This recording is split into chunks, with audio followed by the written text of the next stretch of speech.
All right, good morning, agents. This is Kevin Lauren. I'm the Director of Training and Marketing, and today we're going to go over agent safety. Uh, this is Realtor Safety Month for C.A.R and I believe N.A.R as well. And so it's always a great idea to just revisit a few good best practices. And as you know, our world changes, it's always good to keep up to date with things that might have changed. So we're going to do a run through of realtor safety today. But before we get into today's presentation, let me bring Bill Seitz, our corporate broker, on the line. Good morning, Bill. How are you today? Good morning, Kevin. Good morning, Alta agents. I'm doing great. It's going to be a hot scorcher down here today. I don't know what's like in the rest of the world, but finally getting some heat. Yeah, it looks like the whole state's going to be pretty hot today. Well, yeah, it's showing up late this year, but that's okay. We'll take it. Exactly right. And you normally get a little Indian summer, but yeah, it's gonna be a scorcher. Sure. Yeah. So this morning we're gonna have a chat about obviously, realtor safety and best practices. There's a lot of stuff to kind of unpack in that, and things that sometimes we don't consider that would be potentially, could become an issue. And so I think it'll be good to go through that again, Kevin. I know we've spent a few webinars over the last several years doing this stuff, so we have plenty of material to share. In the meantime, Debbie is traveling today, so I'm going to do her mortgage update. And if you want to do me a favor and pull up the 10-year. Got it right here. Look how organized I am. There you go. So yeah, that's a real good kind of macro graph. You can see where we've been and to where we are today. And once again, if you've been listening to at all the financials or anything, basically a rate cut is imminent in September. So we're pretty cautious on these things. We don't like to say it's guaranteed, but when the information is pretty solid, I'll have to say it's probably a high 90% that they're going to cut rates in September. So not to beat a dead horse, we always talk about informing your clients, making sure they're aware, staying ahead of the curve, and then not coming from behind the curve. How much will that translate into, lowering of rates? That's the more challenging question, because just because they cut rates doesn't automatically mean, oh, well, they cut it by 50 basis points, which is 0.5%.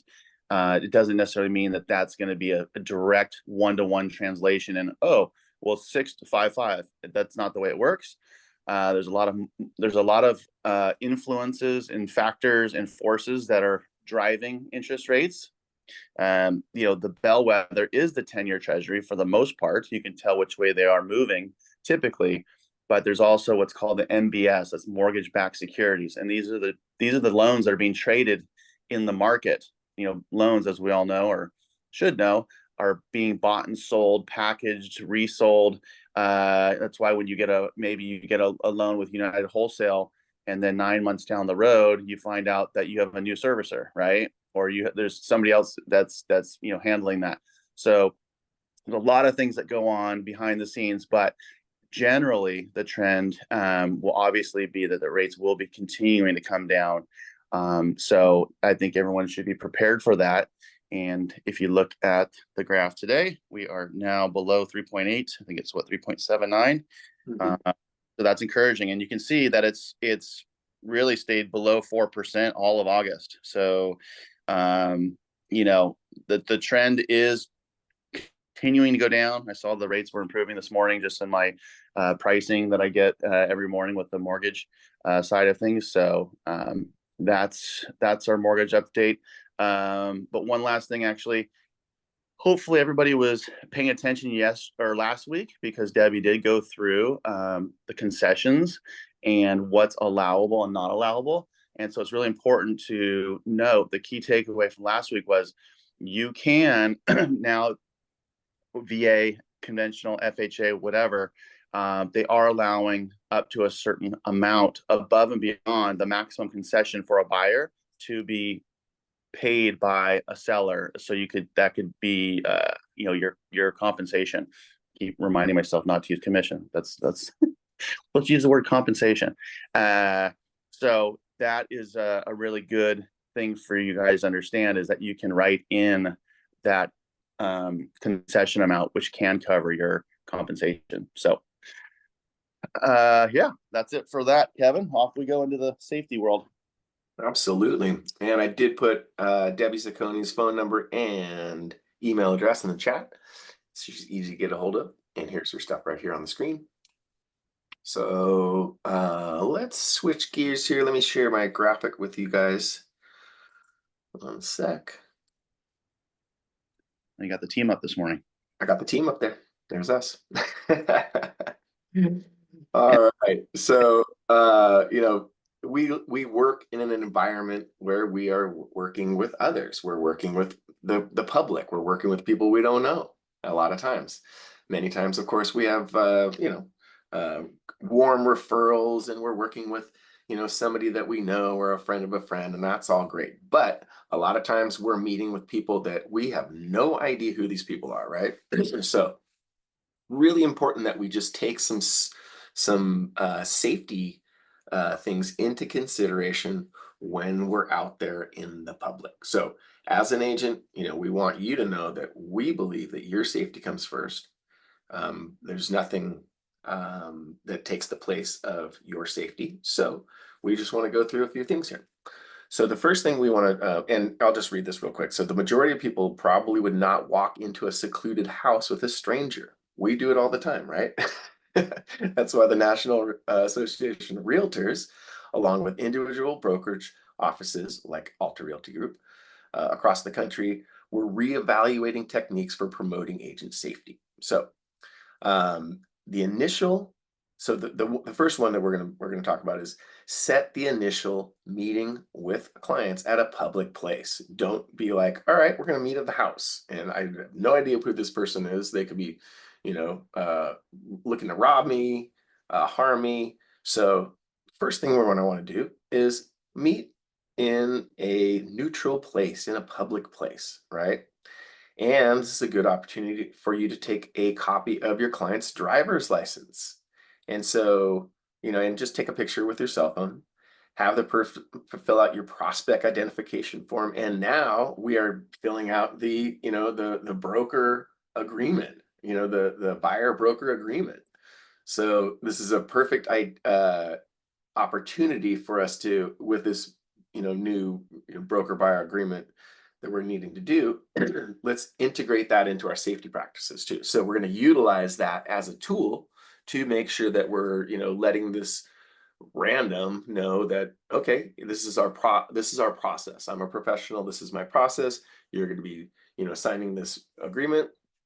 I'm going to take a picture of your ID. And if they don't want you to do that, then that's a red flag.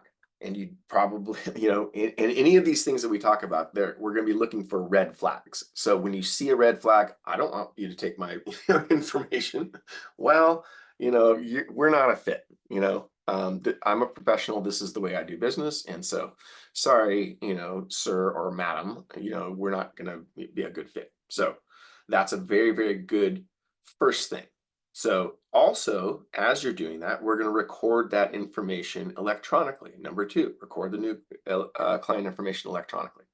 So, once you move to the next step, you're going to want to make sure that you're putting all that information into your CRM. In our C.A.R. CRMs, there's a place to store notes. There's a place to store all kinds of information and even documents. So you're going to make sure that we have a paper trail and in today's world, a digital trail that we now know who this person is. So if something happens down the line, we knew we had an appointment with this person. It was in our CRM, all these different things, right? So number three, keep your jewelry under wraps, right? Don't, this is a fine line, because you want to appear professional, but you don't want to be flashy, right? You don't want to show up with these giant gaudy rings and jewelry and stuff like that. You want to keep it to a minimum, especially in the first time you're going to be meeting with somebody and you don't really know who this is. So obviously criminals, they see agents with diamond accessories and pricey watches, that's a target. So you want to, look classy, but don't be super flashy and gaudy, right? Number four, limit the personal information that you share. You're going to be collecting information from them. You don't want them to be, collecting all kinds of information on you, right? So, and you want to get to know your client, and build that rapport, but you don't want to give out that much real, specific information about yourself, your family, where you live, all those different things, until you actually do, get further down the line, you do understand who this person is. And then you can, make your own decisions from there. But in these preliminary meetings, you want to limit the personal information. So I think that's a really important point. Number five, separate personal from professional, right? And that it's kind of the same, or it's an elaboration on point four. You don't want to give out your home information. You don't want to, give out specific things that are not part of the professional world. Obviously, you're going to be providing your phone number. That's probably on advertisements. My phone number has been plastered all over the internet for 25 years. So phone numbers are certainly that's going to happen. But it's not a bad idea when you have when you're doing things like Google ads and Facebook ads and stuff like that. It's not a horrible idea to have a separate phone number, a Google phone number, a business phone number, something like that. And so you're routing these, again, randoms into, not your personal cell phone. So something to think about for sure. Okay. Make your clients feel known, right? You don't want to be, like, nobody knows I'm here, right? And nobody knows who you are, right? So you want to introduce your prospect to someone in the office. Or, in our case, someone, that maybe even a spouse or a friend. You're going to make sure that they know that you are with this person, right?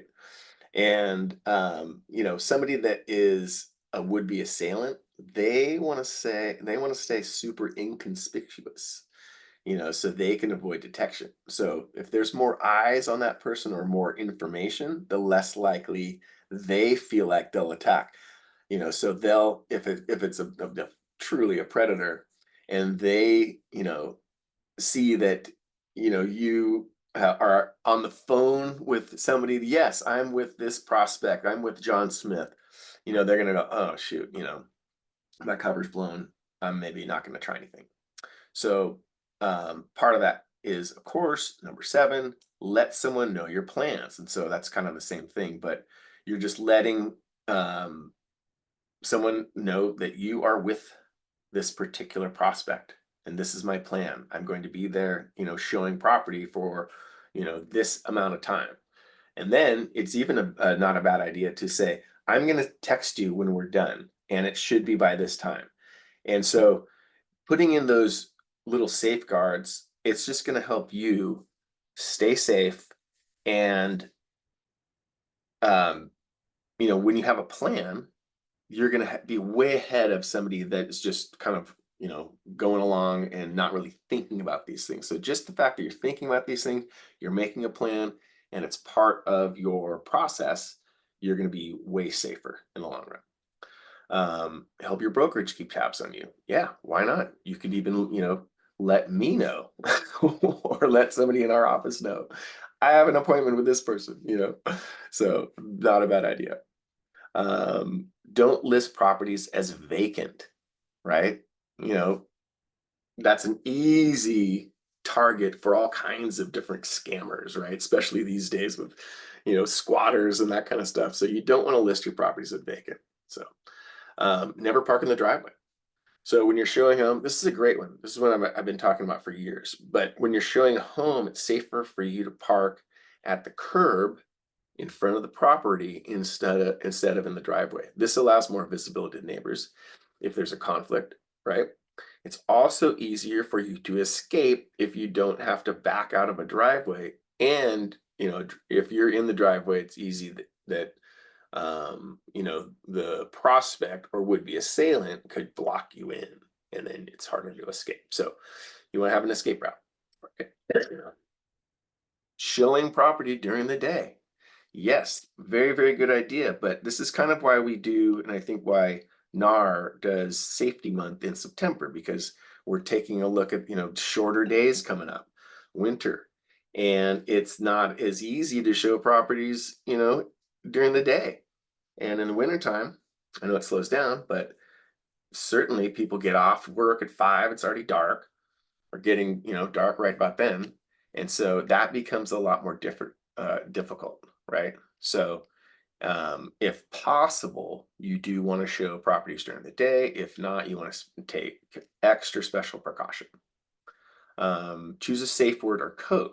So this is kind of a good thing. Again, if you're going to be implementing a strategy of, okay, I have this appointment with a random person.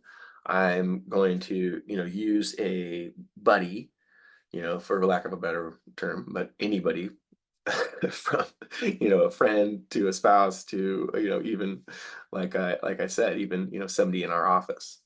But you could establish a safe word, and, you could say, if I call you and I say something, hi, this is Jane, I'm at, blah, blah, blah. Could you send me the red file, or, something like that?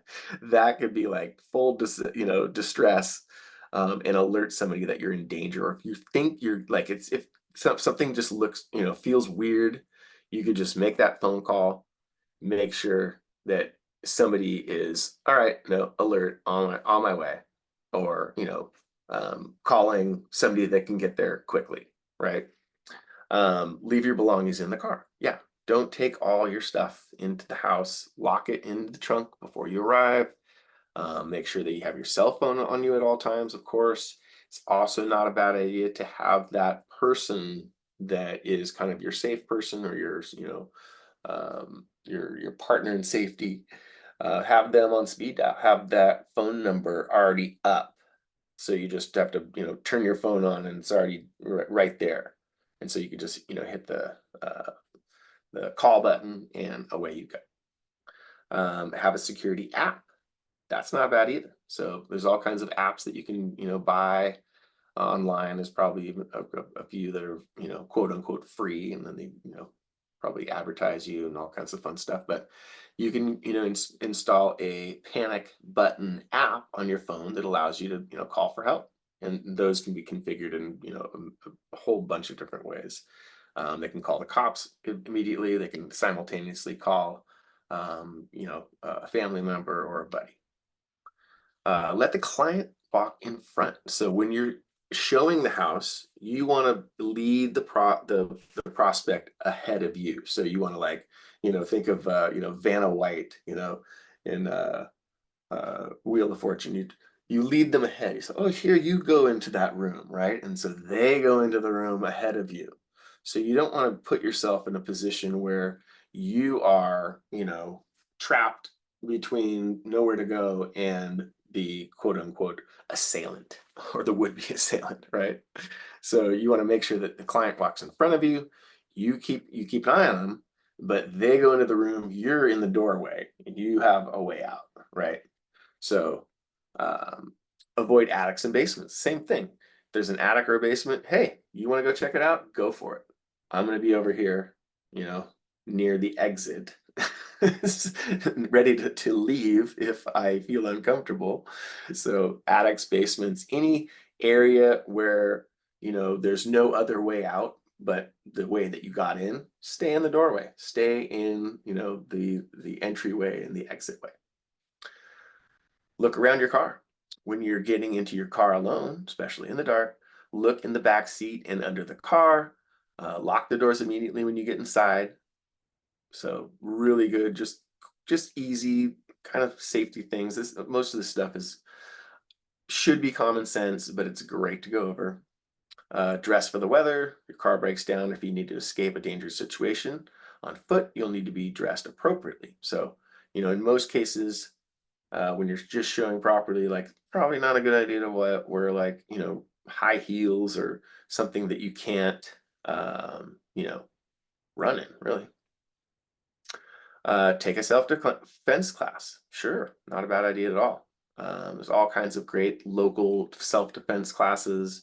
Some of them are just, um, like a couple hours and one-time deal. Some of them were, over the course of a couple months. So you can, do some research on a good self-defense class in your area. And it's never a bad idea to, have good self-defense strategies and, learn assertiveness and powerful communication tactics so you don't just appear like some kind of victim. Never hesitate to call for help. Yeah. So again, you see those red flags pop up. Better be safe than sorry. Don't hesitate to call 911. You're just like, I feel, this guy's or this, girl or this person is making me feel uncomfortable, and you know, I'm not going to take any chances. I'm calling 911. you know so better safe than sorry, and then trust your first instinct. So um your intuition tells you something, your gut tells you something. Listen to it. Listen to your gut, because if something's off, it probably is. And there's just no reason to risk your safety for a deal. And that's the bottom line. I want everybody to just always keep in mind, there's no amount of money that, if somebody, is like, oh no, let's go. If it sounds weird, it is weird and it's not right. And so just, trust your gut. You're like, nope, that's not the way I do things. Keep them in your lane. You're the person that is dictating the relationship and dictating how things happen. So a lot of people are pushy, right? And just don't allow people to be, if they get super pushy, first of all, they're probably, we're getting outside of the range of, maybe I'm not a good fit for you and you need somebody else that's going to take your crap, right? So it's a fine line always. So, Bill, any takeaways from the safety webinar today?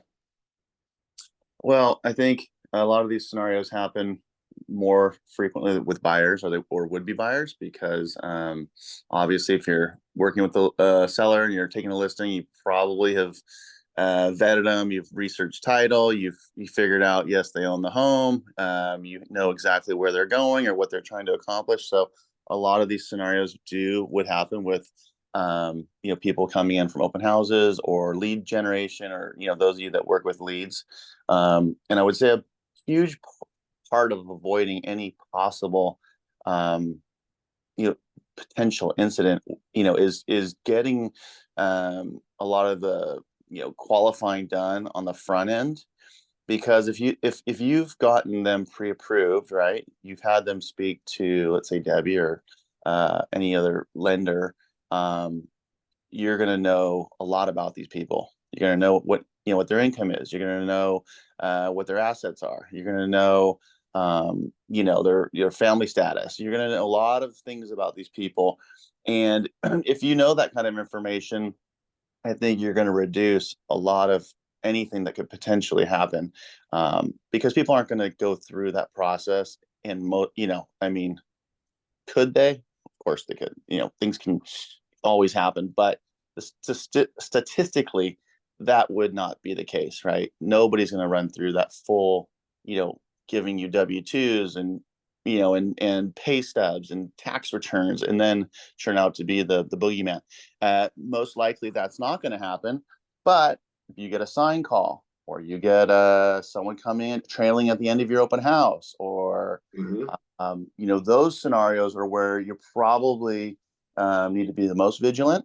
And if you're doing open houses, I would say not a bad idea to do it with somebody, maybe another agent, or maybe a mortgage mortgage loan officer, somebody, a title rep, somebody that you can do it with. You can have fun. You can spend the 3 hours together. But you really want to just take away any of the exposure you would have, because the statistics show that these are predatory attacks to people. And I know this is not the funnest topic to talk about, but it's a reality in the world we live in. And unless you live under a pile of sand, we all know that, the world's a little more unstable, and people are going to try to, people get a little more desperate. Maybe they're down and out, or maybe they're gonna go and try to rob you, or maybe maybe you're not in the nicest neighborhood. You have a listing. All those things need to go into the back of your mind. Have a plan, and think it through, and eliminate those exposure points. Yeah, for sure. So, again, we don't want to, it's not the funnest thing to talk about, but it's just really important to just stay safe. And so, these are the things that we just want you guys to think about. It is more on the buying side, but yeah, if you're doing open houses, you're going to be, possibly exposing yourself. And so again, let's utilize this buyer, representation agreement to give ourselves a little bit of time to collect information on that, random person. The more that we can look them up, it's always a good idea to even do a quick Google search. There are softwares, and there's, things that you can purchase online where you can do a quick background check on people. Especially for women, I think it's not a bad idea to, if you're doing these meetings by yourself, not a bad idea to do a background check. So just these little tiny things, I think, will just help you guys stay safe. That's the most important thing. So, yeah. I think, Kevin, too, there's a lot of, since it is Realtor Safety Month, all of September, there's a lot of good links and resources on C.A.R and our site. So, we've even had, I forget our gal's name, but she runs Gun Jen. yes, Duncan Jen. She runs Counsel in Distress, and there's little, things you can have on your keychain, little things that can help bring attention to the situation. Should you need it, and maybe we'll have her on here in the next couple of weeks as just like a refresher. But a lot of resources out there for you guys if you want to kind of build your plan out, and you're thinking, wow, I've never really done that. I don't really have a plan. I don't have a system to tell my wife or husband or my kids, I'm out showing property after work and blah blah blah, to clients that are working a normal 8 to 5 schedule. A lot of the shows do happen that time, and as you said, days are getting shorter. We know these incidents are predatory, so people are looking for opportunities to steal, or whatever. The likelihood would probably go up as you get into those those shorter days, and darker conditions. For sure. And so, Bill, I did reach out to Stun Gun Jen and waiting to hear back from her. But yes, I would like to have her on, come on either next week or the following week. But yeah, this month we will kind of keep safety as our theme for the webinars, and so we just make sure that we stay safe. Absolutely. Well, cool. Let's get after it. I got some stuff to do. I'm sure everyone else does too. That's a fact. Let's make it happen, guys. So get out there, make it a great week, make it a productive week. Your time is your best asset. It's the most important thing that you have. So utilize it wisely. And we'll see you guys next Wednesday on the webinar. Bye-bye.